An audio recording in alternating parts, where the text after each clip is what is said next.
Hi friends, Leela Prem's ಕಿಚನ್ಗೆ ನಿಮಗೆ ಸ್ವಾಗತ. Friends, ಇವತ್ತು ಸುಬ್ರಹ್ಮಣ್ಯ ಷಷ್ಠಿ ಇರೋದ್ರಿಂದ ಎಲ್ಲ ತರಕಾರಿನೂ ಹಾಕಿ ಯಾವ ಥರ ಟೇಸ್ಟಿಯಾಗಿ ಸಾಂಬಾರು ಮಾಡೋದು ಹೇಗೆ ಅಂತ ತಿಳಿಸ್ಕೊಡ್ತೀನಿ.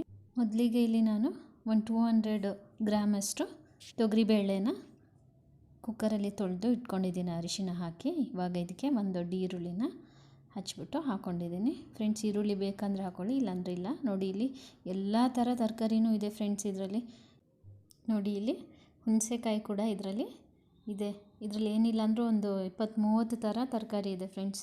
ಈ ಷಷ್ಠಿಯಲ್ಲಿ ಇದೆ, ತುಂಬ ಶ್ರೇಷ್ಠ. ಎಲ್ಲರ ಮನೆಗೂ ತರಕಾರಿಗಳನ್ನ ಹಂಚೋದು, ಅವ್ರ ಮನೆಯಿಂದ ತಂದ ತರಕಾರಿಲಿ ನಾವು ಅಡುಗೆ ಮಾಡಿ ಅದನ್ನ ದೇವರಿಗೆ ನೈವೇದ್ಯ ಮಾಡೋದೇ ಇದರದ್ದು ವಿಶೇಷ. ನೋಡಿ, ಇವಾಗ ನಾನು ತರಕಾರಿನ ಒಗ್ಗರಣೆಗೆ ಹಾಕ್ಕೊಂಡು ಸ್ವಲ್ಪ ಆಯಿಲ್ ಹಾಕ್ಕೊಂಡು ಅದನ್ನು 1-2 ನಿಮಿಷ ಫ್ರೈ ಮಾಡಿ ನೀರು ಹಾಕ್ಕೊಂಡು ಬೇಯಿಸ್ಕೊತಾ ಇದ್ದೀನಿ. ಇದರಲ್ಲಿ ಏನಂದರೆ ಕುಂಬಳಕಾಯಿ ಮೇನು, ಸಿಹಿ ಕುಂಬಳನ ಹಾಕ್ತೀವಲ್ಲ ಅದೇ ಶ್ರೇಷ್ಠ. ಸುಬ್ರಹ್ಮಣ್ಯ ಷಷ್ಠಿಲಿ ಕುಂಬಳಕಾಯಿನ ದಾನ ಮಾಡೋದು, ಆ ಥರ ಎಲ್ಲ ಇದೆ. ನೋಡಿ, ಇಲ್ಲಿ ಆಗಿದೆ, ತರಕಾರಿ ಬೇಯ್ತಾ ಇರಲಿ, ಅಷ್ಟೋ ತನಕ ನಾವು ಮಸಾಲೆ ರುಬ್ಕೊಳ್ಳೋಣ. ಇಲ್ಲಿ ನಾನು ಒಂದು 5 ಟೊಮ್ಯಾಟೊ ತೊಗೊಂಡಿದ್ದೀನಿ. ತರಕಾರಿ ತುಂಬ ಇರೋದ್ರಿಂದ ನಮ್ಗೆ ಅಷ್ಟು ಬೇಕಾಗುತ್ತೆ, ಅಲ್ಲದೆ ಹುಣಸೆಕಾಯಿ ಕೂಡ ಸೇರಿಸಿರೋದ್ರಿಂದ. ನೋಡಿ, ಇಲ್ಲಿ ಒಂದು ದೊಡ್ಡ ಹೋಳಷ್ಟು ಕಾಯಿ ತುರಿನ ಹಾಕ್ಕೊತಾ ಇದ್ದೀನಿ. ಈಗ ಟೊಮ್ಯಾಟೊ ಮತ್ತು ತೆಂಗಿನಕಾಯಿ ಎರಡನ್ನೇ ರುಬ್ಕೊಳ್ಳೋಣ. ನೋಡಿ, ಆಗಿದೆ. ನೋಡಿ ಫ್ರೆಂಡ್ಸ್, ಇಲ್ಲಿ ತರಕಾರಿ ಕೂಡ ಬೇಯ್ತಾ ಇದೆ, ಬೆಂದಿದೆ ಆಲ್ಮೋಸ್ಟ್. ಎಷ್ಟು ಚೆನ್ನಾಗಿರುತ್ತೆ ಅಂದರೆ ಫ್ರೆಂಡ್ಸ್, ಇದಂತೂ ತುಂಬಾ ಟೇಸ್ಟಿಯಾಗಿರುತ್ತೆ ಸಾಂಬಾರು. ಯಾಕಂದರೆ ಒಂದು 4-5 ತರಕಾರಿ ಹಾಕಿದ್ರೇ ಅಷ್ಟು ಟೇಸ್ಟ್ ಆಗುತ್ತೆ. ಇದರಲ್ಲಿ ಒಂದು 25-30 ಥರ ತರಕಾರಿ, ಕಾಳು, ಸೊಪ್ಪು ಎಲ್ಲವೂ ಕೂಡ ಸೇರಿರುತ್ತೆ. ಹಾಗಾಗಿ ತುಂಬಾ ಟೇಸ್ಟಿಯಾಗಿರುತ್ತೆ. ಇವಾಗ ಇದಕ್ಕೆ ನಾವು ಬೇಯಿಸ್ಕೊಂಡಿದ್ದಂಥ ಬೇಳೆನ ಸೇರಿಸ್ಕೊಂಡಿದ್ದೀವಿ. ನೋಡಿ, ಇಲ್ಲಿ ಇವಾಗ ನಾನು ಇದಕ್ಕೆ ಸಾಂಬಾರು ಪೌಡ್ರನ್ನ ಆ್ಯಡ್ ಮಾಡ್ತಾಯಿದ್ದೀನಿ. ಇದು ನಾನು ಮನೇಲಿ ಮಾಡ್ಕೊಂಡಿರೋಂಥ ಸಾಂಬಾರು ಪೌಡ್ರು. ಇದು ಸಪ್ರೇಟಾಗಿ ಬರೀ ಕಾಳಿನ ಪುಡಿನೇ ಮಾಡಿ ಇಟ್ಕೊತೀನಿ ನಾನು ತಿಂಗ್ಳಿಗೊಂದು ಸಲ.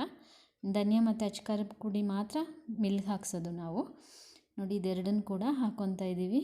ಈ ಥರ ಸಪ್ರೇಟ್ ಕಾಳಿನ ಪುಡಿ ಮಾಡಿ ಇಟ್ಕೊಂಡ್ರೆ ಪಲ್ಯಕ್ಕೆ, ಬೇರೆ ಥರ ಗೊಜ್ಜಿಗೆ, ಪುಳಿಯೋಗರೆ ಮಾಡ್ಕೋಬೋದು, ರಸಮ್ಗೆ, ದಾಲ್ಗೆ ಎಲ್ಲದಕ್ಕೂ ಚೆನ್ನಾಗಿರುತ್ತೆ. ಹಾಗಾಗಿ ನಾವು ಈ ಥರ ಸಪ್ರೇಟ್ ಮಾಡಿ ಇಟ್ಕೊತೀವಿ. ನೋಡಿ, ಇವಾಗ ಖಾರದ ಪುಡಿ ಕೂಡ ಒಂದು 3 ಸ್ಪೂನ್ ಹಾಕ್ಕೊಂಡಿದ್ದೀನಿ, ಮತ್ತು ಸಾಂಬಾರು ಪುಡಿ ಕೂಡ 1-2 ಸ್ಪೂನ್ನ ಹಾಕ್ಕೊಂಡಿದ್ದೀನಿ. ಇವಾಗ ತಿರುಗಿಸ್ಕೊತಾ ಇದ್ದೀನಿ. ನೋಡಿ, ಈ ಸಾಂಬಾರು ಎಷ್ಟು ಟೇಸ್ಟಿಯಾಗಿರುತ್ತೆ ಫ್ರೆಂಡ್ಸ್ ಅಂದರೆ, ಇದು ದೇವಸ್ಥಾನ ಮತ್ತು ಹೋಟೆಲ್ಗಳಲ್ಲೆಲ್ಲ ಇರುತ್ತಲ್ಲ ಆ ಥರ ಘಮ ಬರ್ತಾ ಇರುತ್ತೆ. ಮತ್ತು ತುಂಬಾ ಟೇಸ್ಟಿ, ಹೊಟ್ಟೆ ತುಂಬಿದ್ರೂ ಕೂಡ ಮತ್ತೆ ತಿನ್ನಬೇಕು ಅನ್ನೋಷ್ಟು ಟೇಸ್ಟಿಯಾಗಿರುತ್ತೆ ಸಾಂಬಾರು. ಇದಕ್ಕೆ ನಾವಿವಾಗ ರುಬ್ಕೊಂಡಿದ್ವಲ್ಲ ಮಸಾಲೆ, ಟೊಮ್ಯಾಟೊ ಮತ್ತು ತೆಂಗಿನಕಾಯಿ, ಅದನ್ನು ಇವಾಗ ಇದಕ್ಕೆ ಸೇರಿಸ್ಕೊತಾ ಇದ್ದೀನಿ.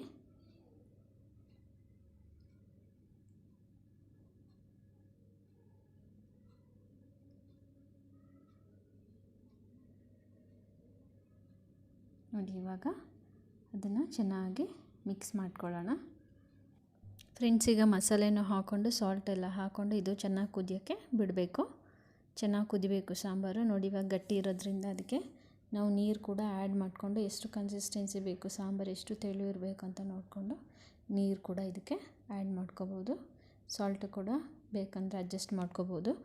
ಮತ್ತು ಇದು 1-2 ತರಕಾರಿ ಹಾಕಿದ್ರೇ ಸಾಂಬಾರು ಅಷ್ಟು ಟೇಸ್ಟಿಯಾಗಿರುತ್ತೆ. ಇನ್ನು ಇಷ್ಟೊಂದು ಥರ ಒಂದು 25-30 ಥರ ನಾವು ತರಕಾರಿ, ಕಾಳು, ಸೊಪ್ಪು ಎಲ್ಲ ಹಾಕೋದ್ರಿಂದ ಇನ್ನೆಷ್ಟು ಟೇಸ್ಟಿಯಾಗಿರಬೇಡ ಸಾಂಬಾರು. ಅಲ್ಲದೆ ಎಲ್ಲ ಥರ ನ್ಯೂಟ್ರಿಯೆಂಟ್ಸು, ವಿಟಮಿನ್ಸು, ಮಿನರಲ್ಸು ಎಲ್ಲ ಕೂಡ ಇದರಲ್ಲಿ ಇರೋದ್ರಿಂದ ಆರೋಗ್ಯಕ್ಕೂ ಚೆನ್ನಾಗಿರುತ್ತೆ, ಟೇಸ್ಟು ಕೂಡ ಚೆನ್ನಾಗಿರುತ್ತೆ, ಬಾಯಿಗಂತೂ ಅಷ್ಟು ರುಚಿ ಕೊಡುತ್ತೆ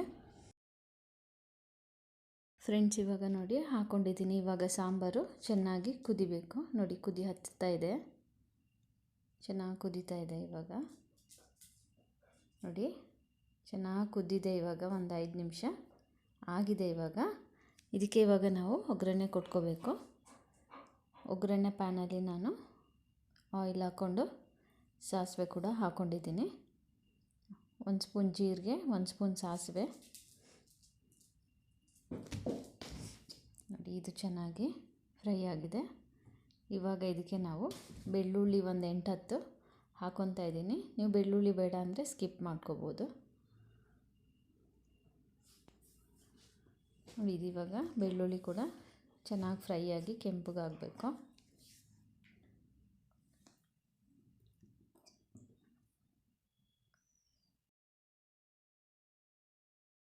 ಇದಕ್ಕೆ ಇವಾಗ ಕರಿಬೇವು ಕೂಡ ಹಾಕ್ಕೊಂಡಿದ್ದೀನಿ, ಬೆಳ್ಳುಳ್ಳಿ ಕೆಂಪಗಾಗಿದೆ.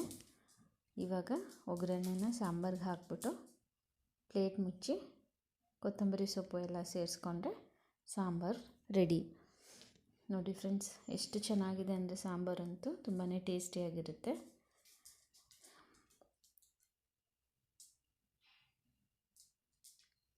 ಫ್ರೆಂಡ್ಸ್, ಈ ರೆಸಿಪಿ ನಿಮಗೆ ಇಷ್ಟ ಆಗಿದರೆ please like, share and comment and subscribe my channel. Thank you.